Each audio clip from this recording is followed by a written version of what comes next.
Baiklah, nomor pertama, ada berapa budaya Indonesia yang diklaim Malaysia? Adakah contoh lainnya? Sebutkan. Ada 10, yaitu batik, lagu rasa sayangnya, Riau Ponorogo, wayang kulit, kuda lumping, rendang Padang, keris angklung, tari pendek, dan tari piring gamelan Jawa. Apakah klaim tersebut bisa terjadi kemudian hari? Bisa, karena ada perpecahan budaya, suku, dan tidak kesatuan, maka negara lain akan memanfaatkan klaim dan budaya Indonesia tidak daftar ke Mahkamah Internasional. Jika sudah terdaftar, maka suku budaya akan tetap milik Indonesia dan bersatu. Nomor 2, bolehkah sebuah negara mengklaim kebudayaan bangsa lain karena budaya tersebut memang telah dijalankan oleh warga negaranya? Karena ini konteksnya adalah klaim negara, maka klaim akan berkonsekuensi legal yang didasarkan pada pembuktian dan alat bukti pada valid atau tidaknya klaim tersebut. Budaya dalam sebuah negara merupakan identitas, jadi klaim yang tak bersadar dan tidak didukung bukti sudah pasti akan memunculkan konflik antar negara. Soal budaya negara lain yang dijalankan di negara lain itu tidak begitu bermasalah selama direstui oleh negara asalnya. Namun, pengakuan atas identitas tanpa persetujuan akan menimbulkan konflik. Contoh, konflik Israel dan Palestina. 3. Bolehkah bangsa Indonesia mengklaim budaya bangsa lain sebagai dari kebudayaan nasional karena budaya tersebut memang telah disenangi dan dipraktikkan oleh orang Indonesia?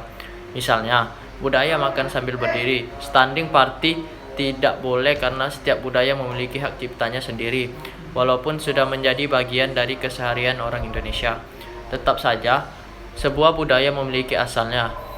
Masyarakat Indonesia sudah terbiasa dengan budaya standing party. Bukan masalah untuk meniru atau menjadikan kebiasaan, tapi tidak boleh mengatasnamakan budaya standing party sebagai budaya Indonesia.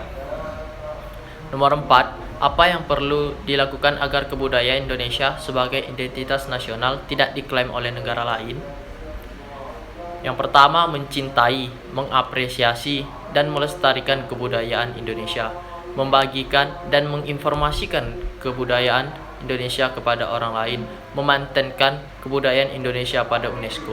Nomor 5, apakah setiap orang Indonesia dapat mengajukan kebudayaan daerahnya sebagai kebudayaan nasional atau identitas nasional? Jika dapat, adakah syaratnya? Kebudayaan daerah adalah modal utama untuk mengembangkan kebudayaan nasional karena kebudayaan nasional merupakan puncak kebudayaan daerah yang berada di wilayah Indonesia. Kebudayaan daerah dapat menjadi kebudayaan nasional harus memenuhi syarat-syarat berikut ini. Yang pertama, pantas dan tepat diangkat sebagai budaya nasional. Yang kedua, harus memiliki unsur-unsur budaya yang mendapat pengakuan dari semua bangsa kita sehingga menjadi milik bangsa. Nomor 3, menunjukkan ciri atau identitas bangsa. Nomor 4, berkualitas tinggi dan dapat diterima oleh seluruh bangsa Indonesia. Baiklah, pertanyaan nomor 6. Kebudayaan daerah sebagai kearifan lokal dapat luntur. Mengapa demikian? Baiklah, budaya adalah suatu kebiasaan yang dilakukan berulang-ulang kemudian menjadi budaya yang melekat, sehingga kebudayaan tidak akan luntur namun hanya akan kehilangan tepatnya di hati masyarakat jika budaya ini tidak dilestarikan kembali, karena budaya mencerminkan kepribadian bangsa, sehingga jika budaya tidak dilestarikan maka identitas bangsa akan menghilang. Sekian dan terima kasih. Wassalamualaikum.